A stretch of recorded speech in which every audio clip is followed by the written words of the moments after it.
Mastery, जिसे Robert Greene ने लिखा है, इस विचार को गहराई से समझाती है कि किसी भी क्षेत्र में असाधारण स्तर की महारत कैसे हासिल की जा सकती है। ये किताब बताती है कि महानता केवल कुछ गिने चुने लोगों के लिए नहीं होती और ना ही ये जन्म से मिलने वाली कोई रहस्यमयी प्रतिभा है। इसके बजाय महारत एक प्रक्रिया है, एक लंबी यात्रा है जिसे धैर्य, अनुशासन, सही दिशा और वर्षों की गहन साधना के माध्यम से प्राप्त किया जा सकता है। लेखक इतिहास के कई महान व्यक्तियों के जीवन का अध्ययन करके ये दिखाते हैं कि उन्होंने कैसे अपने भीतर की रुचि को पहचाना, कठिन प्रशिक्षण से गुजरे, रचनात्मकता विकसित की और अंततः अपने क्षेत्र में अद्वितीय बन गए। किताब की शुरुआत एक महत्वपूर्ण विचार से होती है, जिसे लेखक लाइफ्स टास्क कहते हैं। इसका अर्थ केवल नौकरी या करियर नहीं है, बल्कि वो गहरी दिशा है जो आपके स्वभाव, आपकी प्राकृतिक रुचियों और आपके अंदर छिपी क्षमताओं से निकलती है। हर व्यक्ति के भीतर कुछ न कुछ ऐसा होता है जो उसे स्वाभाविक रूप से आकर्षित करता है। बचपन में ये अक्सर साफ दिखाई देता है। कोई बच्चा चित्र बनाना पसंद करता है, कोई चीज़ों को खोलकर समझना चाहता है, कोई संगीत में डूब जाता है। लेकिन जैसे जैसे हम बड़े होते हैं, समाज, परिवार और आर्थिक दबाव हमें अक्सर उस प्राकृतिक झुकाव से दूर ले जाते हैं। हम सुरक्षित या प्रतिष्ठित समझे जाने वाले रास्ते चुन लेते हैं और धीरे धीरे अपने भीतर की सच्ची रुचि से कट जाते हैं। लेखक समझाते हैं कि यदि आप अपनी प्राकृतिक रुचि के खिलाफ रास्ता चुनते हैं, तो आप लंबे समय तक गहरी ऊर्जा और समर्पण बनाए नहीं रख पाएंगे। लेकिन यदि आप वही करते हैं जिससे आपको स्वाभाविक जिज्ञासा और आनंद मिलता है, तो कठिन परिश्रम भी आपको थकाएगा नहीं, बल्कि आपको और आगे बढ़ने की प्रेरणा देगा। उदाहरण के रूप में लियोनार्डो दा विंची का जीवन बताया गया है। बचपन से ही उनमें प्रकृति, चित्रकला, शरीर रचना और विज्ञान के प्रति गहरी जिज्ञासा थी। उन्होंने उस जिज्ञासा को दबाया नहीं, बल्कि उसका पीछा किया। यही निरंतर जिज्ञासा उन्हें महान कलाकार और वैज्ञानिक बनने की दिशा में ले गई। इससे लेखक ये निष्कर्ष निकालते हैं कि हमें अपने बचपन की रुचियों और अपने अंदर की आवाज़ को गंभीरता से लेना चाहिए। जब आप अपनी दिशा पहचान लेते हैं, तब यात्रा का अगला चरण शुरू होता है, जिसे लेखक प्रशिक्षण या शिष्यत्व का चरण कहते हैं। ये सबसे लंबा और सबसे कठिन चरण होता है। इस दौरान आपको अपने क्षेत्र के मूल नियम, इतिहास और तकनीक को गहराई से सीखना होता है।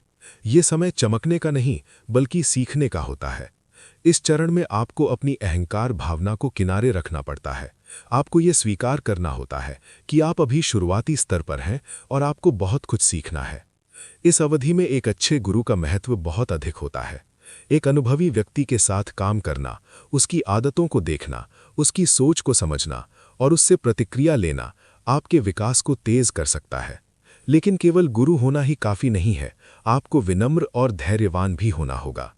कई लोग जल्दी पहचान चाहते हैं, वे कुछ सीखते ही प्रशंसा की उम्मीद करने लगते हैं।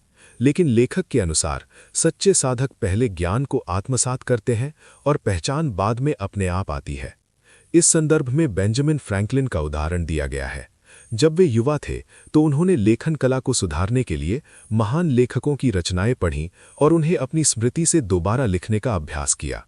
वे अपनी कमियों को पहचानते थे और उन्हें सुधारने के लिए लगातार प्रयास करते थे। उन्होंने अपनी प्रतिभा पर भरोसा करने के बजाय अभ्यास पर भरोसा किया। यही निरंतर और सजग अभ्यास ही उन्हें उत्कृष्ट लेखक और विचारक बनने की दिशा में ले गया। लेखक बताते हैं कि प्रशिक्षण का अर्थ केवल तकनीकी कौशल सीखना नहीं है, इसमें भावनात्मक परिपक्वता और सामाजिक समझ भी शामिल है। हर क्षेत्र में राजनीति, प्रतिस्पर्धा और मानवीय व्यवहार की जटिलताएं होती हैं। यदि आप भावनात्मक रूप से असंतुलित हैं, तो छोटी छोटी बातें आपको विचलित कर सकती हैं।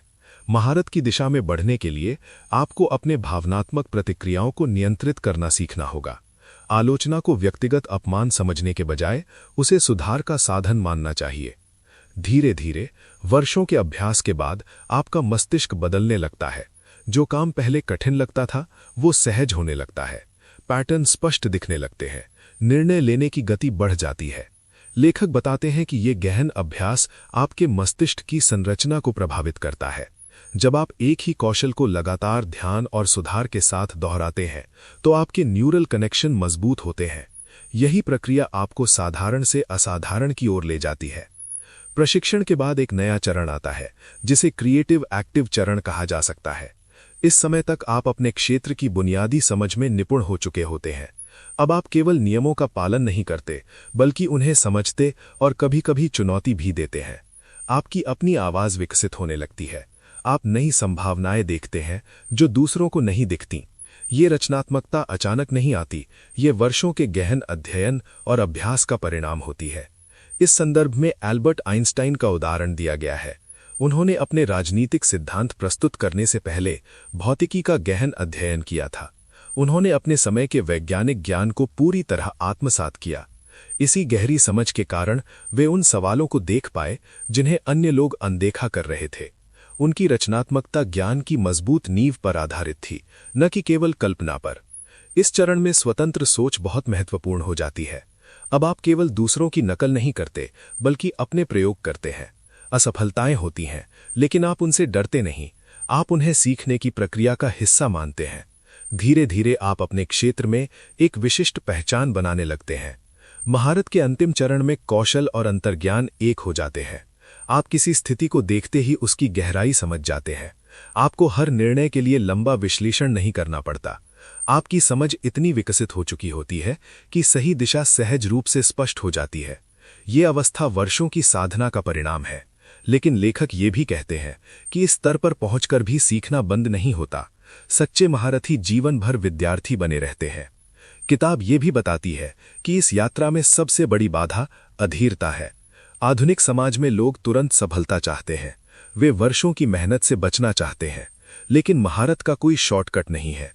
ये 10, 15 या 20 वर्षों की निरंतर साधना मांग सकती है। दूसरी बड़ी बाधा असफलता का डर है। यदि आप जोखिम नहीं लेंगे तो आप आगे नहीं बढ़ेंगे। असफलता को सीखने का अवसर मानना आवश्यक है। लेखक ये भी कहते हैं कि आत्मसंतोष से बचना चाहिए। थोड़ी सफलता मिलते ही यदि आप रुक गए तो विकास रुक जाएगा। आपको लगातार नए लक्ष्य तय करने होंगे। जिज्ञासा को जीवित रखना होगा। बदलती दुनिया के साथ खुद को ढालना होगा।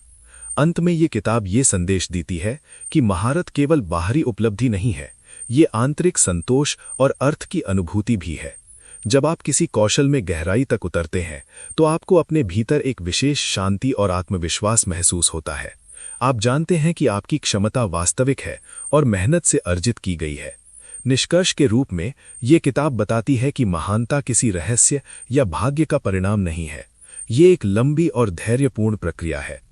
अपने भीतर की सच्ची रुचि को पहचानना, वर्षों तक विनम्रता से सीखना, गहन अभ्यास करना, असफलताओं से सीखना और अंततः रचनात्मक स्वतंत्रता प्राप्त करना, यही महारत का मार्ग है। जो व्यक्ति इस मार्ग पर चलने का साहस करता है वो न केवल अपने क्षेत्र में उत्कृष्ट बन सकता है, बल्कि एक अधिक अर्थपूर्ण और संतुलित जीवन भी जी सकता है।